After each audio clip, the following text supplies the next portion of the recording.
Hi, and welcome to More Human, More Resources, the HR podcast for entrepreneurs. I'm Vicki Brown, your host and CEO of Vidamaneo Enterprises. As a serial entrepreneur, I understand that having the right expert help has been critical to my success.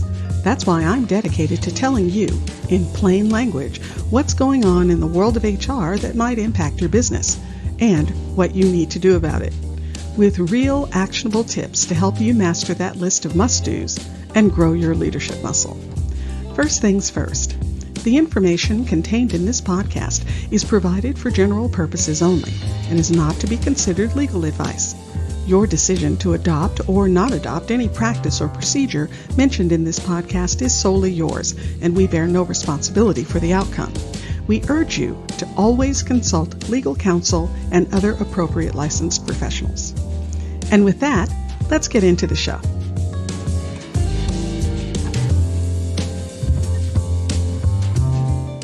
You're listening to Season 2, Episode 42. Okay, so you've taken a look at the budget and revenue forecast, or you've focused in on what skills you'll need to achieve the goals you've set up for the coming year. Well, no matter why, the fact is you're going to have to lay some people off. Downsize. It happens sooner or later to all businesses.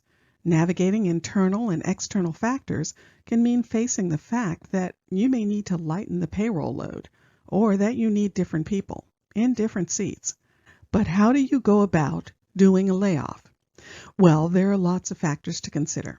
How do you select which jobs will be eliminated? What should you consider in making the decision?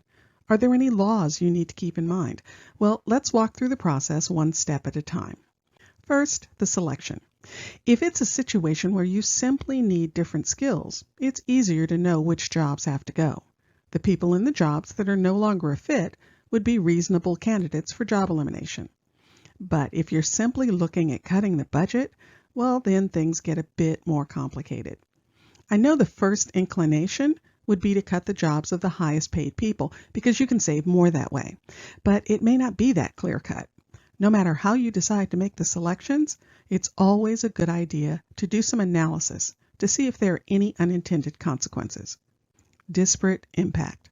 You may have heard the term from your employment attorney or your HR rep. It's when an action or system looks neutral on the surface, but the result is that it has a disproportionate impact on a protected group. So let's look at cutting the highest paid folks as an example. When you look at the details of that group, perhaps they've been with the company the longest, and that's why their salaries are higher.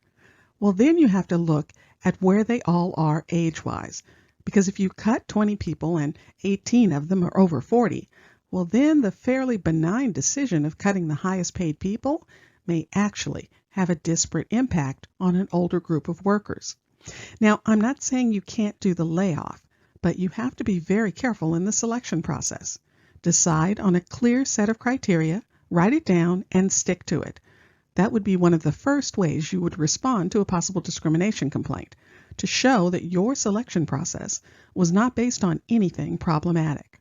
And of course, during this whole process, you're going to be joined at the hip with your employment attorney, so they can give you the guidance you'll need.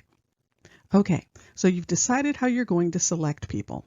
So now you have a number. You know the number of people who are being let go. Now, and again, another reason you'll have your labor attorney on speed dial, now you have to make sure that you're doing all the compliance things that are necessary. For instance, there's something called the WARN Act. It stands for Worker Adjustment and Retraining Notification Act. That's a mouthful. But in English, it basically says that if you hit the eligibility levels, you can't just go around cutting jobs. You either have to give people fair warning, defined as a notice period, or you have to pay out the equivalent of a notice period. There's actually more than one WARN Act.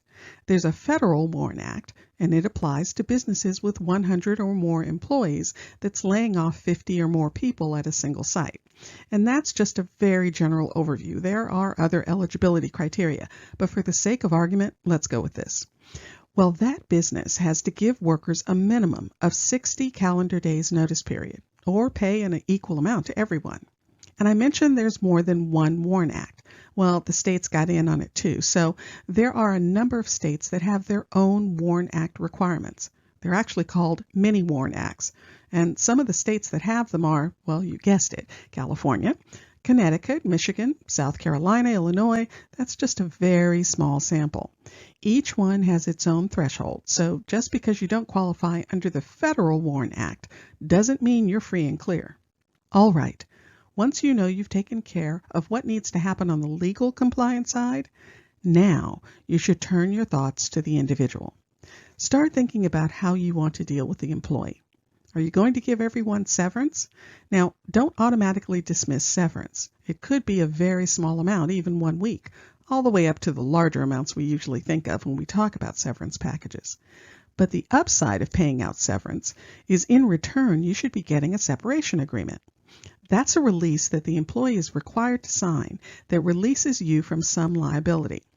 Let me be clear, it won't release you from all liability, but it can provide some good protection for the company. You can also include things like confidentiality clauses. Again, depending on which state you're in, what can and can't be included in a release is going to change. So again, let's say it all together, contact your attorney. But no matter which state, there's a federal guideline that's always going to come into play.